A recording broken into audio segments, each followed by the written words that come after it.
The heat clung to his skin like armor forged in fire. The cicadas screamed from the olive trees, but Perseus of Macedon heard only the silence of certainty. He had walked this path before. Flat terrain, predictable ground, perfect for the phalanx. Or so he thought. But what if confidence was the deadliest illusion?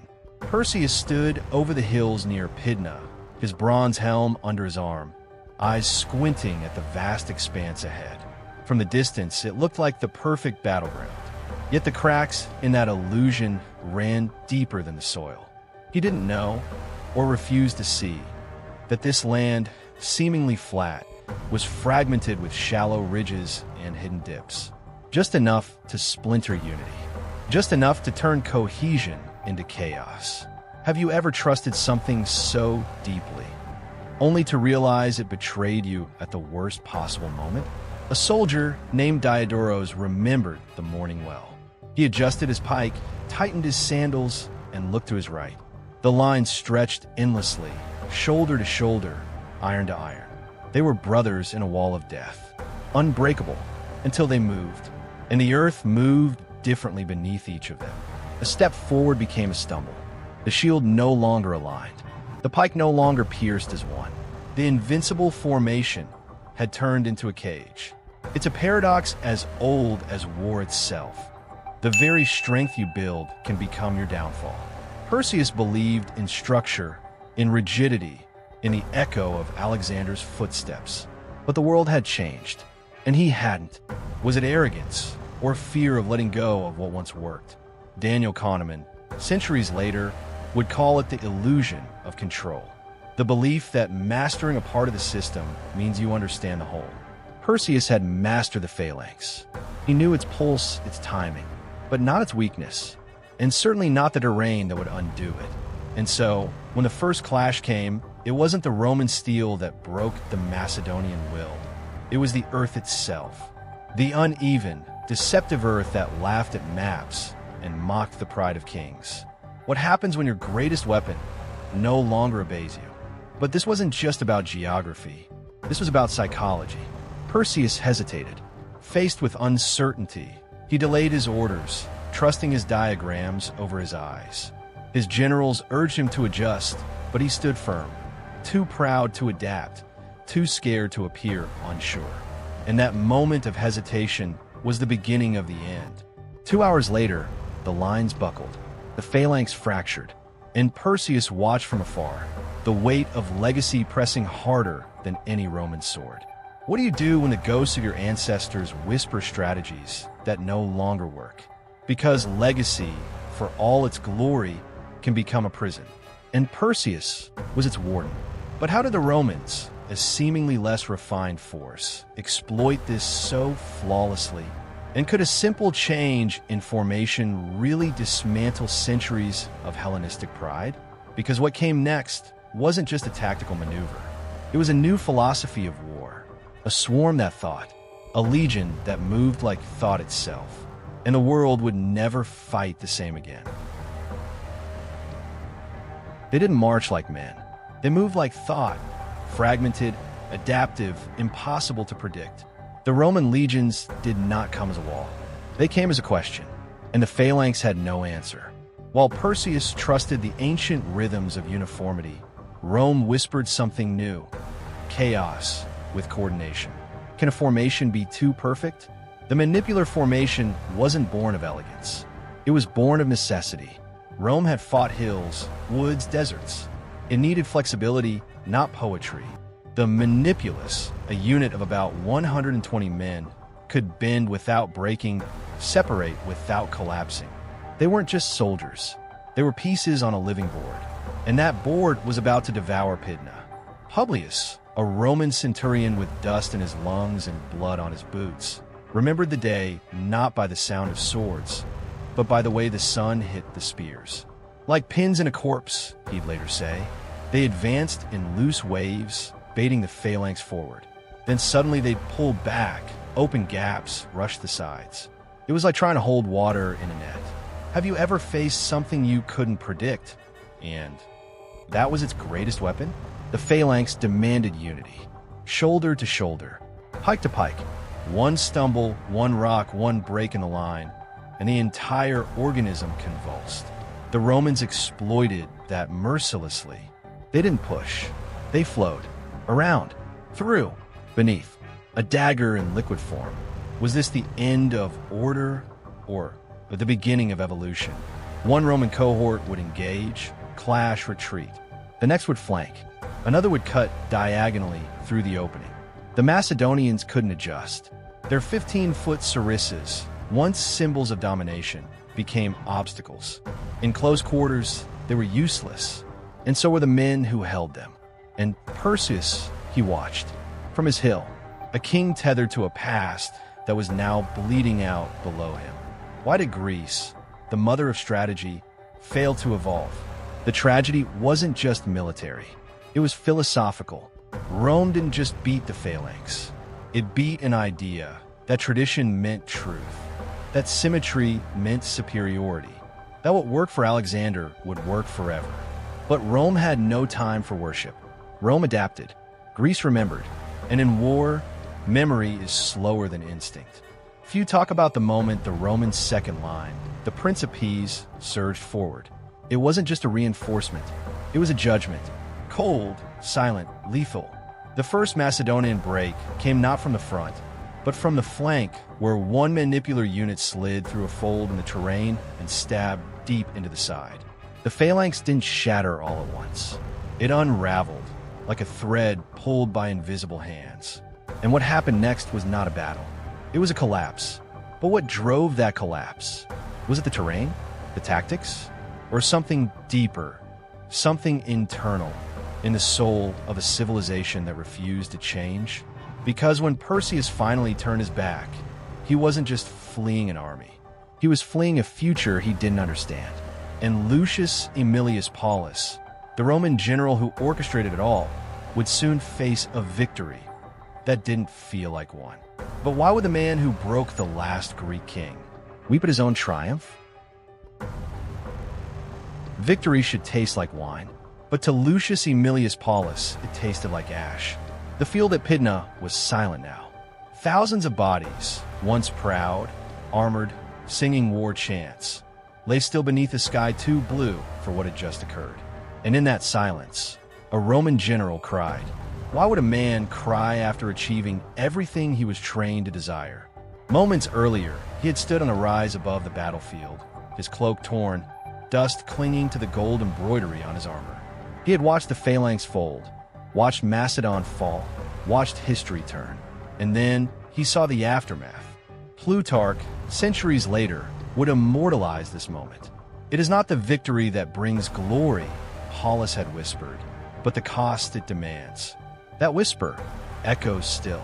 Can you celebrate when the price of triumph is measured in blood? Not your enemies, but your humanities? Paullus wasn't soft. He had fought before. He understood tactics like he understood breath. But Pidna was different, because on that field, strategy became slaughter. The phalanx, disarmed and disoriented, had been cut down not by skill, but inevitability. And that inevitability haunted him. He walked among the dead, young men, some barely with facial hair, still gripping the hilts of weapons that failed them. The smell, iron, sweat, finality. A Roman officer approached, offering congratulations. Paullus waved him away. This wasn't a moment for laurels. It was a moment for mirrors, because behind every fallen Greek, he saw a Roman reflection. Have you ever looked into the face of your enemy and seen yourself? History would call it a Roman victory, a masterstroke. But for Paullus, it was something else. A warning of what Rome was becoming. Not just a conqueror of lands, but of identities, of cultures, of souls. He had defeated Perseus. But in doing so, had he betrayed something within himself? They say Paullus ordered a temporary halt to the celebrations. Just for a day, just to honor the dead. Some mocked him. Others whispered of weakness. But those who truly knew war, they understood. Victory that doesn't wound you isn't real. And this wound would follow Paullus back to Rome, to the Senate, to his family. Even in triumph, he had learned a truth few could face. That glory is never clean. So, When statues were raised in his honor, he looked at them with hollow eyes, because the real monument to his command was lying beneath the soil of Pidna.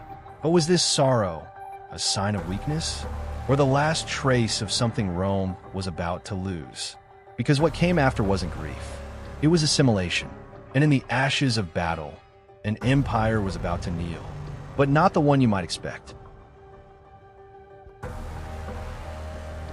No flames, no razing of cities, no slaves in chains, just silence and signatures. Because when Greece fell at Pidna, it didn't burn, it bowed. And that was far more permanent. Why conquer a land when you can own its soul? Rome didn't celebrate with fanfare. It recalibrated. After the dust of battle had settled, the Senate didn't dispatch legions to raise cities. It sent scribes, diplomats, strategists. And they didn't take Greece by force, they took it by decision. Have you ever lost everything while still holding the illusion of freedom? Perseus had fled. Macedon was defeated. But instead of annexation, Rome offered a different kind of rule, soft, almost invisible. Kings remained on their thrones. Assemblies still gathered. Greek temples still echoed with prayers. But every important choice, it was made in Rome. And this was new. It was control through architecture, not of stone, but of decision. The Roman Senate redrew borders with quills, appointed kings like chess pieces, dissolved leagues and alliances like smoke from a candle. The famed Greek city-states, once cradles of democracy, now awaited approval from men in togas. This was the prototype, the template for what would become known, centuries later, as soft imperialism. You keep your crown, your rituals, your myths, but the strings? They're held elsewhere. It was elegant and devastating. A young Achaean diplomat named Nicandros returned home from Rome with a decree in his hands. He was greeted as a hero, but in that decree, written in precise Latin, was the death sentence for his people's autonomy. He brought back peace, but buried inside was obedience. What's more dangerous, the sword at your throat or the hand on your shoulder? This wasn't just politics. It was philosophy rewritten. Greece had once defined what it meant to be a thinking state. Now it had to think within Roman boundaries. And Rome learned something crucial here. That power is more enduring when it's invisible. The lesson of Pidna wasn't just military. It was systemic. And the next generations of Roman governors, emperors, consuls, they would return to this moment. Again and again. Because Pidna didn't just end a war. It tested a method, and that method worked. But when your identity is rewritten so subtly, can you ever reclaim it? And if Greece, the mother of philosophy, could be domesticated, what chance did the rest of the world have? Because the phalanx wasn't the only thing to die that day. It was the idea that intellect alone could resist empire. But how exactly did that transformation happen? And what ancient pride, now hollowed by illusion, would still try to fight back? The answer lies not in the next war, but in the slow death of a legend.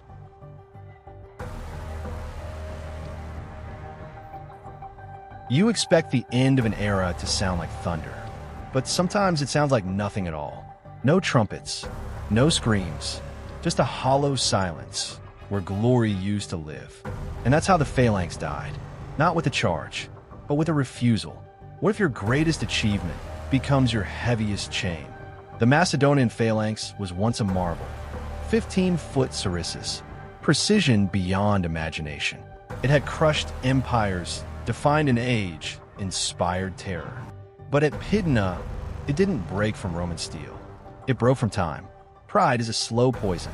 When Perseus chose to rely on the old ways, the flawless formation, the rigid discipline, the inherited prestige, he wasn't making a military decision.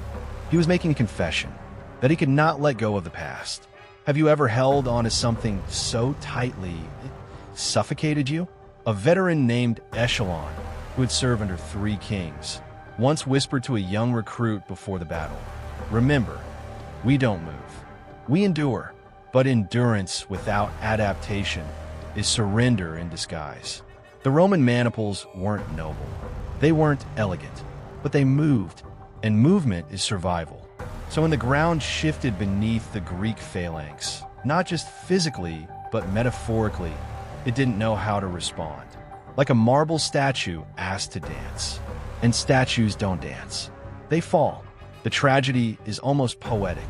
The same formation that gave Alexander his empire became the tombstone for his legacy. Rome didn't invent something better. It just dared to be less perfect. Can you evolve by becoming Messiah? That's the paradox. Perseus thought he was defending tradition, but he was defending stillness. And in war, stillness is fatal. The phalanx wasn't defeated because it was weak. It was defeated because it stayed proud when it needed to be humble. And that is a lesson far beyond Pidna. Because every civilization has its phalanx, its sacred system, its unshakable belief. And when the world changes, that system either bends or it breaks. So ask yourself, will you still clinging to just because it once worked? Because the most dangerous battlefield is the one inside your assumptions. And that's where the true empire falls.